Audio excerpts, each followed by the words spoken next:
Hello, Brenton with All Out Octane here. In this video, I am going to open up what I consider the Hot Wheels RADwood bunch of cars. So RADwood is obviously a really cool 80s and like late 80s, early 90s type car show that's a kind of a cultural car phenomenon that's going on in the real life world. And so I decided to collect a bunch of Hot Wheel cars that I think both encapsulate the RADwood movement, as well as maybe some cars that aren't exactly RADwood, and I totally understand that. There are some cars in here that are not that, but they're early 90s or mid 2000s / late 80s cars that I thought would be really cool. So without further ado, let's go ahead and get started, probably with one of the most kind of, I guess a RADwood car. Like I said, I'm not quite sure if this one has hit that status yet, but we have a 1999 Isuzu Veracross, which is just an absolute blast. This car is legit.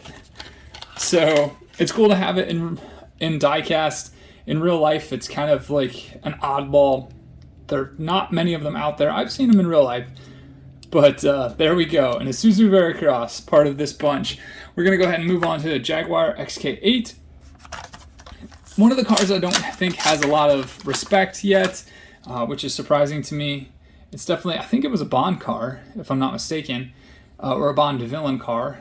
My cousin loves Jaguars, and this particular car I think had a lot of Ford styling as well, because it was back when Ford, Aston Martin, Jaguar were all kind of under the same roof, getting all the same kind of body styles. Next up, we have a Buick Wildcat. I believe this was a concept car from the mid-90s. The package is definitely mid-90s.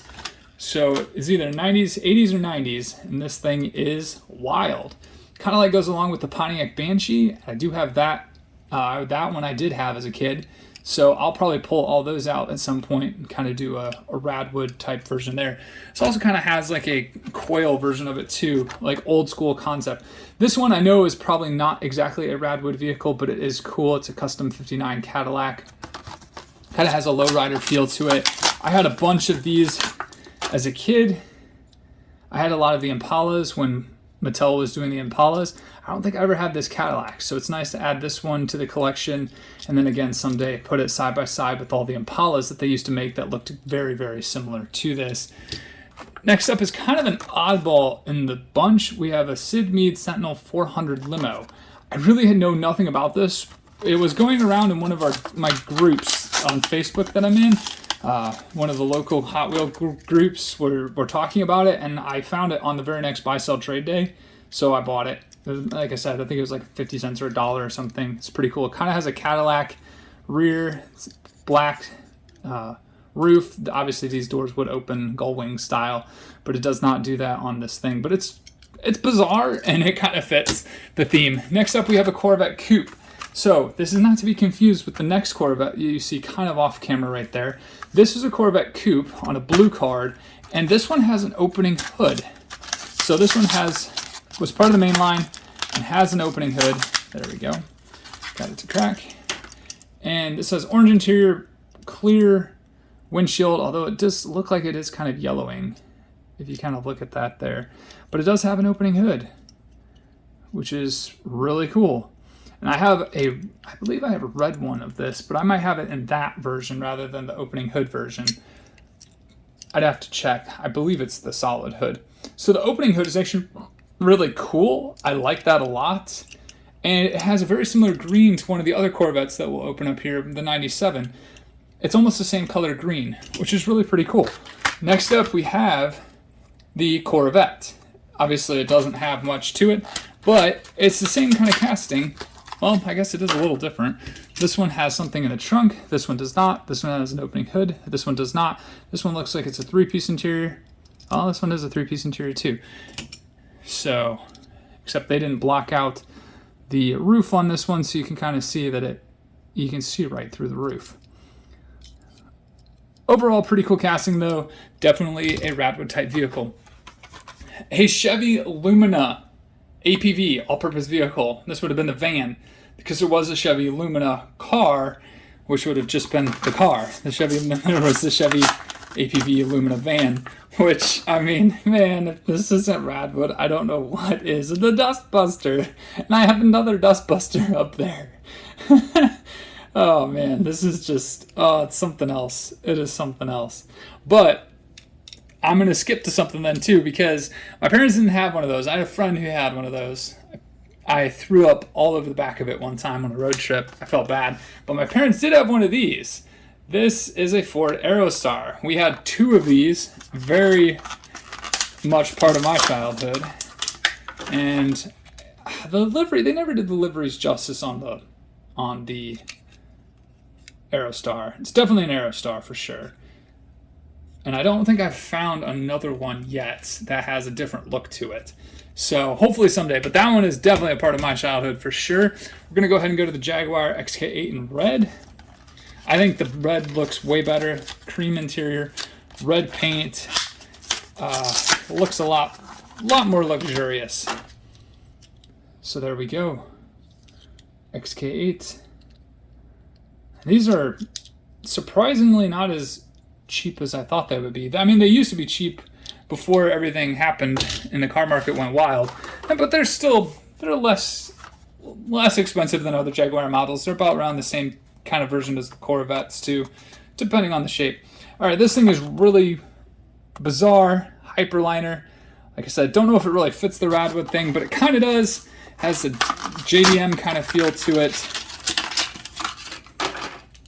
So there we go. And it has Goodyear on it, which is saying something. It's a licensed model. Oh, I'm not really sure. Oh. Oh. What does this do? I think that moves the tires, maybe? I thought that. I don't know what that does. All right. Well, actually, maybe. Oh. Oh, it comes undone. That's what it does. Check that out. I had no idea that it did that. Wow, this is all plastic, by the way. This is all metal, which is really pretty cool. This is all plastic. That is epic. Check out the detail of this thing. Well, that was a pleasant surprise. And it's all licensed Goodyear tires. That is pretty legit. All right. Well, that was fun to find out. Snap it back together.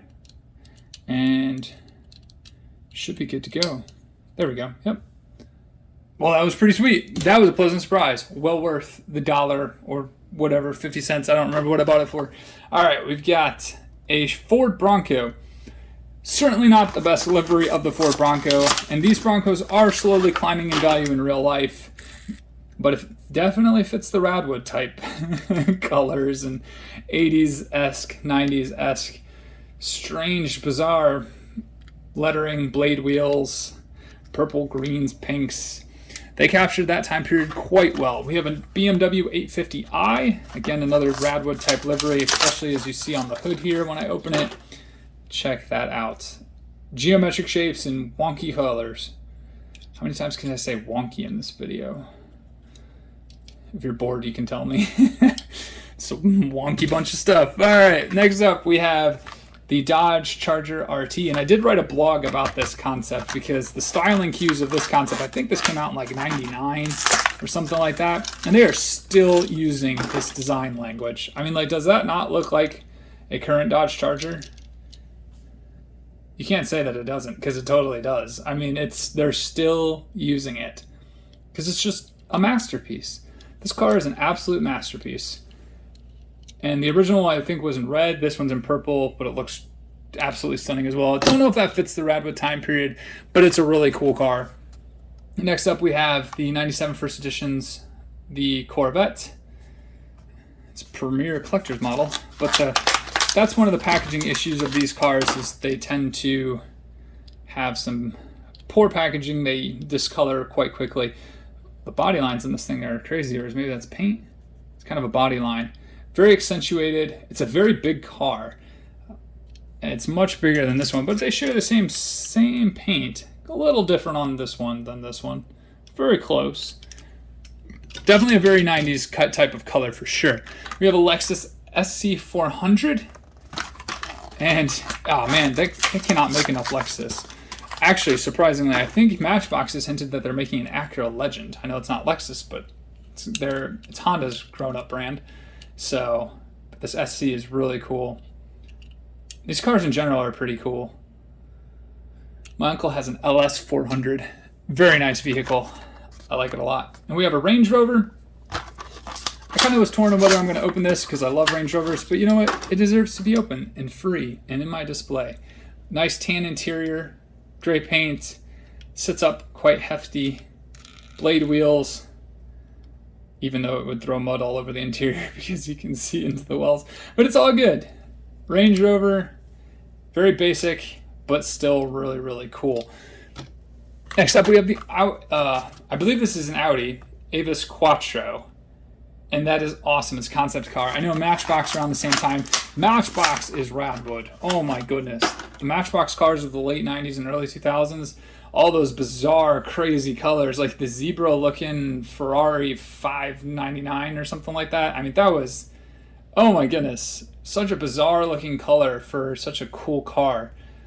So yeah, Matchbox is even more RADwood than Hot Wheels is. But this is what I have right now. I should go through my brother's old car case because he has a lot of the Matchbox from the 90s. I have his car case. I should do that. All right, next up we've got a Nissan Custom Z. And I believe the door's open on this one. Again, color choice, the deco, screams 90s. Yep, and they do. So I don't think Mattel will ever come back to this casting. They've probably gotten rid of this, and they've made better, I believe. Have they made the 300CX?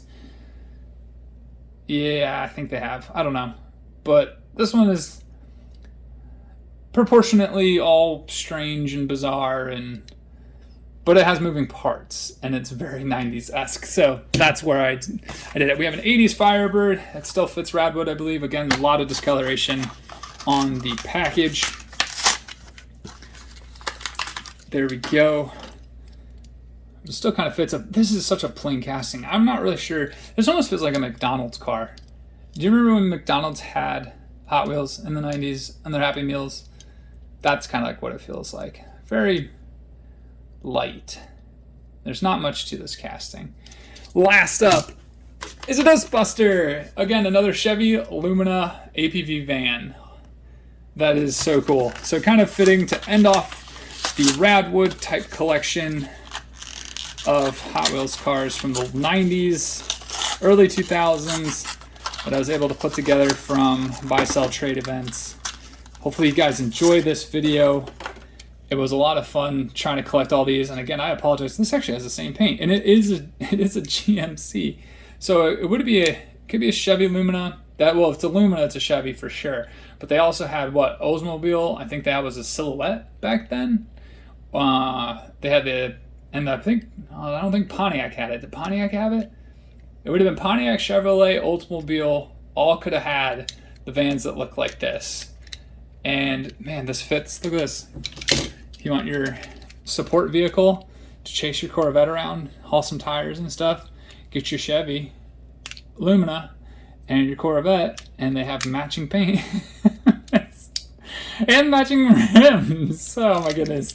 Hopefully you guys enjoyed this video. If you did, let me know. Let me know what your favorite type RADwood cars are. And until next one, have a good one. Real quick, also 3 more I had totally forgotten about. This one doesn't quite fit it. It's a 2004 first edition Cruise. I'm not really sure. I'm looking for the Alfa Romeo Bat. I think that's what I'm actually looking for. But this kind of looks like that. I don't think it actually fits RADwood, but it was a cool car. Celica doesn't either. This is a 2001 Toyota Celica, although it might. I think 2001 is still a little too new at this point. Like I said, kind of like the Dodge concept, but it's a Celica nonetheless, and I like the livery to it. And last up is the Honda Sprocket, or Spocket. Definitely a definitely type of a RADwood type vehicle. Although it's a JDM style, it kind of fits that time. Well, it fits the time period, but it fits that quirkiness, that wonkiness of the RADwood movement. So there you go. Hopefully you enjoyed. Have a good one.